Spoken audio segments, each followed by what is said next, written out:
बड़ी खबर का रुख करते हैं। छात्र संघ चुनाव 2022 से जुड़ी बड़ी खबर राजस्थान विश्वविद्यालय से एक खबर है। एबीवीपी के छात्र अभी भी डीएसडब्ल्यू के बाहर मौजूद हैं। पुलिस प्रशासन मौके पर तैनात। अभी किसी प्रकार का कोई फैसला नहीं आया है। इस वक्त की बड़ी खबर हम आपको बता रहे हैं। राजस्थान विश्वविद्यालय में जिस तरीके से विवाद शुरू हुआ, नामांकन को लेकर जिस तरीके का विवाद शुरू हुआ, वो अभी थमता हुआ दिखाई नहीं दे रहा। सुपर एक्सक्लूसिव तस्वीरें आपको दिखा रहे हैं। एक बार फिर से छात्र नेता और पुलिस आमने सामने है। पुलिस प्रशासन मौके पर मौजूद है। किसी प्रकार का अभी तक कोई फैसला नहीं आया। तस्वीर हम आपको दिखा रहे हैं राजस्थान यूनिवर्सिटी से।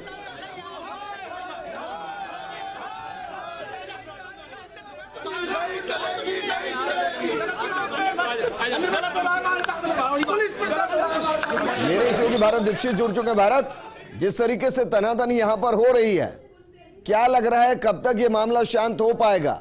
और क्या वाकई में किसी भी सूरत में आपको दिखाई दे रहा है कि जो फैसला हुआ उसको बदला जा सकता है? देखिए विजेंद्र, करीब 9 घंटे का घटनाक्रम लगातार राजस्थान विश्वविद्यालय के डीएसडब्ल्यू कार्यालय में लगातार जारी है। 9 घंटे का समय बीत चुका है, लेकिन अभी तक फैसले का यहाँ पर इंतजार है। मीटिंगों के दौर लगातार जारी है, लेकिन फिलहाल फैसला कुछ भी निकल कर नहीं आ रहा। ये सबसे बड़ी बात है। दरअसल अब जो घटनाक्रम अभी घटा है, वो जो राजस्थान यूनिवर्सिटी के जो फाइनेंशियल एडवाइजर है, वो बड़ी देर से मीटिंग में यहाँ पर बैठे थे, लेकिन अचानक वो निकल कर बाहर जाने लगे। तो इसका अखिल भारतीय विद्यार्थी परिषद के पदाधिकारियों ने विरोध किया, क्योंकि उन्होंने को लगा कि जो निर्णय आ रहा है वो उसी वजह से देरी हो रही है। क्योंकि देखिए, आपने भी देखा कि 9 घंटे यहाँ पर बीत चुके हैं। लगातार बैठकों का दौर यहाँ पर जारी है। लीगल एडवाइजरी यहाँ पर ली जा रही है, लेकिन निर्णय अभी तक नहीं आया। इसी के चलते अभी तक जो सूची प्रकाशित होनी थी, जो वैध नामांकन पत्रों की जो सूची प्रकाशित होनी थी, वो करीब 3 बजे होनी थी। लेकिन अब सुबह के माफ कीजिएगा, रात के 9 बज चुके हैं, लेकिन अभी तक किसी प्रकार का कोई निर्णय जो 3 नामांकन रद्द किए उसको लेकर नहीं आया।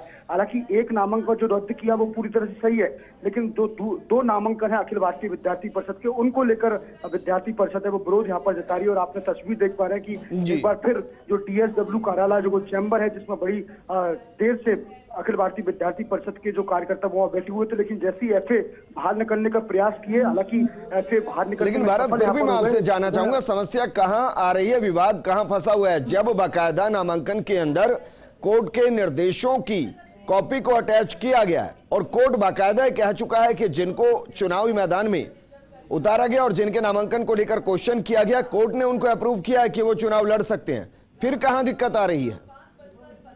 देखिए बिल्कुल, आपको बता दूं विजेंद्र, सबसे पहली जो नामांकन है एबीपी का, वो अरविंद झाझड़ा का, जो कि महासचिव पद पर है। अरविंद झाझड़ा की ओर से नामांकन पत्र जब दिया गया, उसमें ईयर गैप का मामला है। जैसा कि चुनाव अधिकारी बता रहे हैं कि ईयर गैप के मामले के चलते उनको यहाँ पर रद्द नामांकन यहाँ पर किया गया। लेकिन उनका कहना है कि वो सिंगल बेंच से जीत कर आए, डबल बेंच में उनके आदेश यहाँ पर हुए, लेकिन आदेश की कॉपी फिलहाल उनके पास नहीं है। कॉपी जैसे आएगी वो सबमिट यहाँ पर कराई जाएगी। आदेश की कॉपी को लेकर बीबी लगातार यही कह रहा कि आप आदेश की कॉपी लाइए, फिर उसके बाद जो आपका नामांकन रद्द हुआ है उसको दोबारा कर दिए। हालांकि राजस्थान विश्वविद्यालय की ओर से लीगल एडवाइजरी है इस मामले पे ली जा रही है। जितने भी अधिकारी हैं, बात की जाए राजस्थान यूनिवर्सिटी की रजिस्ट्रार की बात की जाए, तो वो भी लगातार इस पूरे मामले पर अपनी नजर बनाए हुए हैं। और लीगल एडवाइजरी का जैसी ओपिनियन आ जाएगा उसके बाद ही कुछ निर्णय किया जाएगा कि इनका जो नामांकन रद्द किया है उसको क्या वैध माना जाए या फिर पहले जो स्टैंड लिया उसी पर स्टैंड किया जाए। भाई, दूसरे नामांकन की अगर बात करें तो उपाध्यक्ष प्रत्याशी हैं साक्षी शर्मा, उनका है। उन्होंने दरअसल उपाध्यक्ष पद पर नामांकन भरा था, लेकिन जो शपथ पत्र लगाया था वो संयुक्त सचिव पर लगा दिया। देखिए, इस मामले में, उपाध्यक्ष के मामले में थोड़ा कंसीडर यहाँ पर इसलिए किया सकता है क्योंकि शपथ पत्र का जो प्रयोग है वो पहली मर्तबा यहाँ पर किया गया, क्योंकि कोर्ट के आदेश के बाद शपथ पत्र लिया गया। शपथ पत्र नामांकन प्रक्रिया का कोई हिस्सा नहीं है, उसी में शपथ पत्र में यहाँ पर गलती हुई है। लेकिन अब जिस प्रकार से लीगल ओपिनियन राजस्थान यूनिवर्सिटी ली जा रही है, तो कहीं ना कहीं देखिए इन सब घटनाक्रम के बीच एक बात तो साफ हो गई है कि राजस्थान यूनिवर्सिटी प्रशासन के जितने भी तमाम अधिकारी हैं उनकी लापरवाही यहाँ पर सामने आई है।